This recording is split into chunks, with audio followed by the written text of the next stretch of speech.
Olá, iniciaremos a unidade 1 analisando algumas questões referentes à formação de professores no Brasil. Nós estudaremos os aspectos históricos, teóricos, alguns programas e políticas da formação docente. Para isso, nos basearemos em 2 artigos do Dermerval Saviani e da Bernadette Gatti. O Dermerval Saviani, ele faz uma análise dos aspectos históricos e teóricos da formação docente no Brasil e no contexto brasileiro. Então, ele começa nessa análise fazendo um questionamento.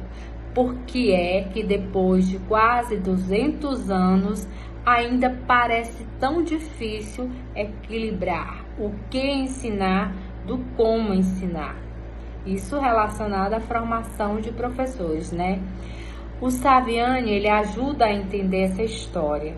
Ele mostra que a preocupação mais formal, ou seja, institucional, com a formação docente, começa no mundo no século XIX, depois da Revolução Francesa, com aquela ideia de instrução popular.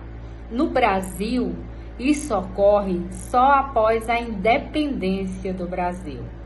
E então, o Saviani, ele faz um estudo dos períodos de formação de professores no Brasil. Ele aponta que são 6 períodos. O primeiro período se refere aos ensaios intermitentes da formação de professores. Vai de qual período? Vai de 1827 a 1890. Aí tem o segundo período, que é o estabelecimento e expansão do padrão das escolas normais, de 1890 a 1932. Terceiro período, organização dos institutos de educação, de 1932 a 1939. O quarto período, organização e implantação dos cursos de pedagogia e de licenciatura e consolidação do padrão das escolas normais, de 1939 a 1971. E substituição da escola normal pela habilitação específica de magistério. Isso vai de 1971 a 1996. E o sexto período, apontado por ele, é o advento dos institutos superiores de educação e das escolas normais superiores, de 1996 a 2006. Então, o primeiro período, que é o período que Saviani chama de ensaios intermitentes. Por que isso? Porque é um período meio esporádico, sem muita continuidade. Só em 1835 surge a primeira escola normal em Niterói. As outras que vieram, elas tinham uma vida meio estável, abriam, fechavam. E o foco, curiosamente, era bem mais no conteúdo do que na metodologia. Então, esse desequilíbrio a gente percebe que é de bem antes, de bem longe, não é? Logo, com a Reforma Paulista de 1890, tentam mudar isso. Essa reforma, ela foi marcada por 2 vetores: o enriquecimento dos conteúdos curriculares anteriores e a ênfase nos exercícios práticos de ensino. Foi criada, então, a escola modelo, anexa à escola normal. Os reformadores, eles estavam assumindo o entendimento de que, sem assegurar de forma deliberada e sistemática, por meio da organização curricular, a preparação pedagógico-didática do como ensinar, não estaria, em sentido próprio, formando professores. Aí, na década de 30, abriu-se uma nova fase, com o advento dos institutos de educação, concebidos como espaços de cultivo da educação, encarados não apenas como objeto de ensino, mas também da pesquisa. Neste cenário, destacam-se duas importantes figuras: Anísio Teixeira, com o Instituto de Educação do Distrito Federal, e Fernando de Azevedo, com o Instituto de Educação de São Paulo, inspirados na Escola Nova. Eles queriam tratar a pedagogia como ciência, mas isso não resolveu de vez o problema. Por quê?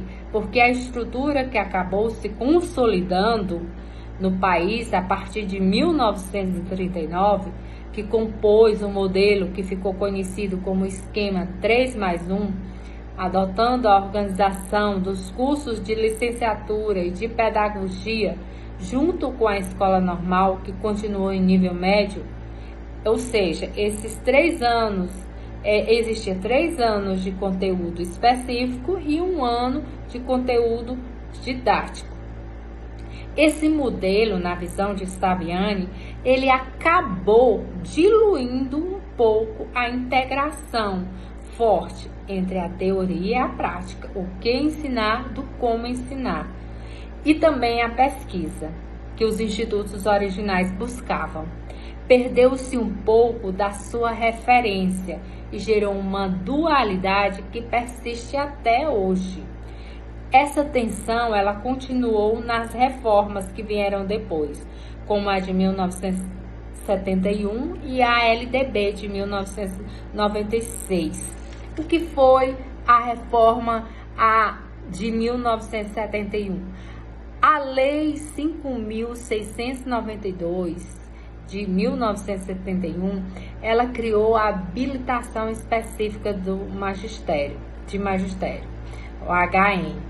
Muita gente criticou essa maneira aligeirada, precarizada de formação. Depois, com a LDB, esse ordenamento, depois com a LDB não. Depois da ditadura, que essa época aí era da ditadura, depois da ditadura, em 1880, nos anos de 80, vai surgir um amplo movimento pela reformulação dos cursos de pedagogia e licenciatura. A maioria das instituições tendeu a situar como atribuições do curso de pedagogia a formação de professores para a educação infantil e para séries iniciais do ensino de primeiro grau.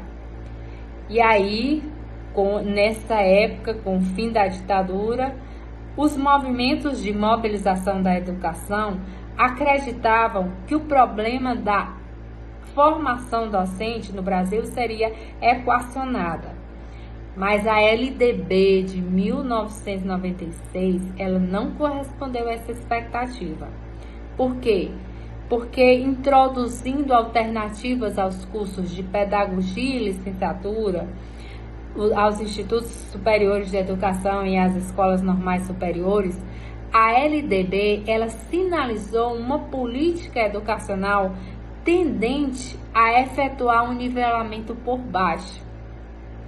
Concluindo essa questão, ao longo desses 2 séculos, as sucessivas mudanças introduzidas no processo de formação docente revelam um quadro de descontinuidade, embora com rupturas, não é?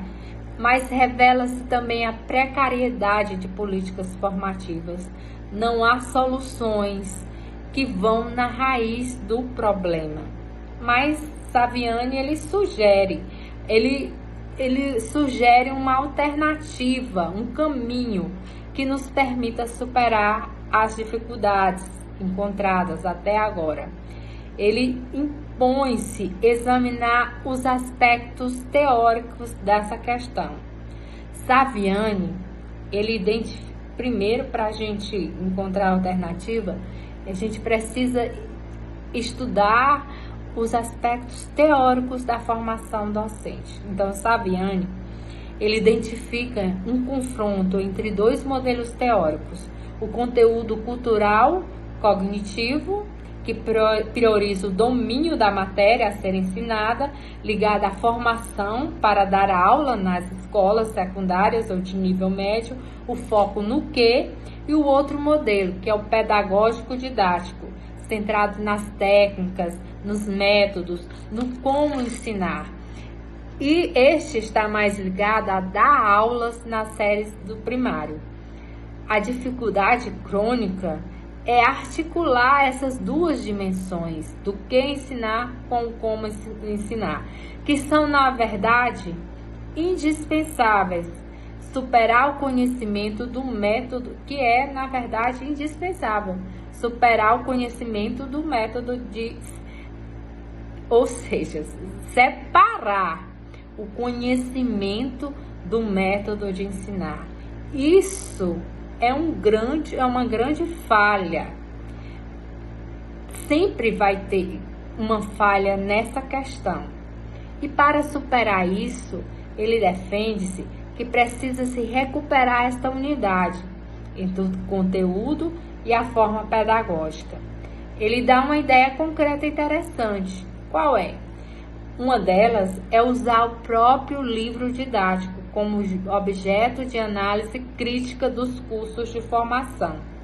Pegar o livro e ver como ele articula ou não articula o conteúdo. A didática é um exercício prático. Então, analisar o livro didático com este olhar faz muito sentido. Ele sugere também mais integração entre as instituições, para criar grupos de ensino dentre os professores das faculdades de educação, que são os professores das faculdades de pedagogia, com os professores de conteúdos específicos, que são das licenciaturas. E só a formação não basta, Saviani diz. Tem também as condições de trabalho. Ele lança até uma provocação. Por que é que se coloca que nós somos a sociedade do conhecimento, mas, no entanto, as políticas predominantes se pautam pela busca de redução de custos, cortando investimentos, como a gente sabe que teve até recentemente o corte na educação, na saúde, corte orçamentário, nessas questões. Por que uma sociedade do conhecimento e não valoriza o conhecimento? Então, faz-se necessário ajustar as decisões políticas aos discursos. E para a gente ir analisando essas decisões políticas, esses programas educacionais da formação de professores, a gente se baseia no estudo de Gatti. Ela faz uma análise das políticas de formação de professores para a educação básica nas 2 últimas décadas. O desafio dela é entender, a que ela se propõe, é entender como tantos esforços governamentais, leis, resoluções, decretos, pareceres, ainda há tantos problemas na formação de professores, nas políticas de formação de professores. A raiz dessa dificuldade está fincada em 2 questões. Quais são essas 2 questões? É a descontinuidade e a fragmentação das ações. Explicando. As políticas, elas mudam rápido, sem dar tempo para amadurecer, para ver o resultado. Ou às vezes simplesmente param no meio do caminho. Não tem segmento e junto com isso tem a fragmentação. Quer dizer, as ações ficam espalhadas, vários órgãos fazendo coisas parecidas, às vezes se sobrepondo sem conversar entre si.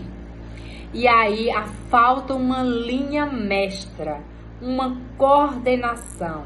O resultado é frustrante, porque mesmo ideias que poderiam ser boas acabam não funcionando direito. Falta uma costura, uma consistência para levar adiante essas políticas.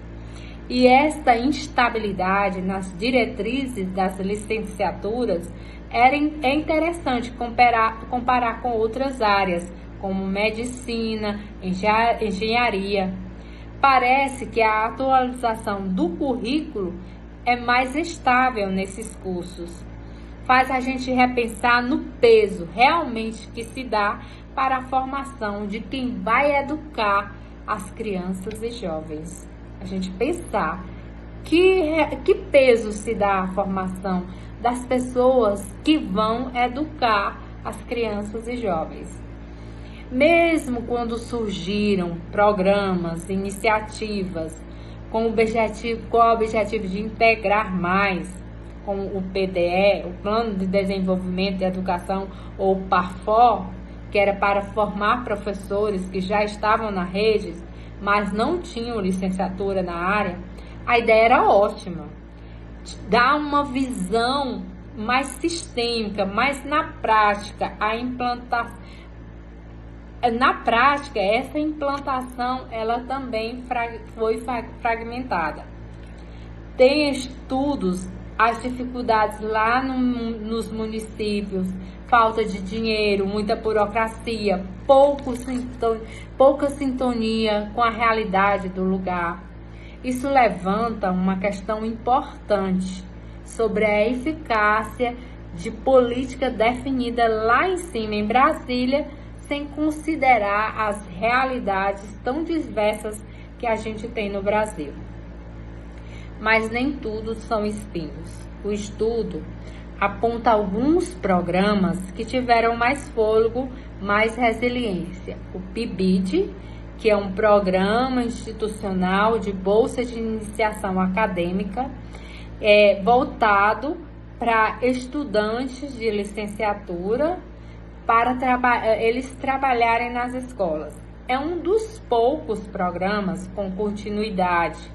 Mas isso por quê? Porque tem em favor a luta da comunidade, que se mobiliza para que ele ocorra.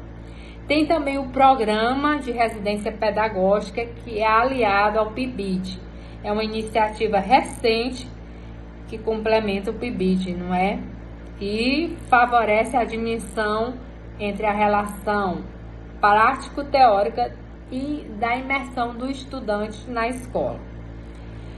Tem também os programas de apoio aos estudantes que impactam as licenciaturas, como o FIES, o ProUni, REUNI. Embora esses programas eles não sejam exclusivos das licenciaturas, eles têm um impacto no aumento de vagas, acesso e permanência dos estudantes.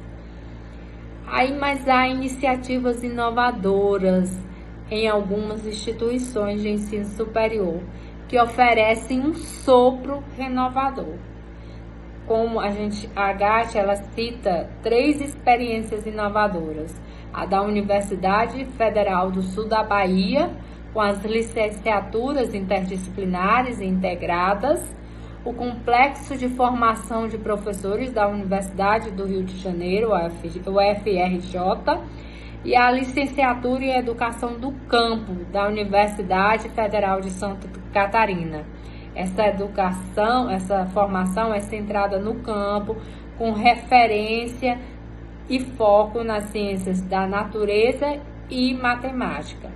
Articula conhecimentos acadêmicos com memórias, saberes, valores, costumes, práticas sociais e produtivas dos sujeitos do campo, da agricultura familiar.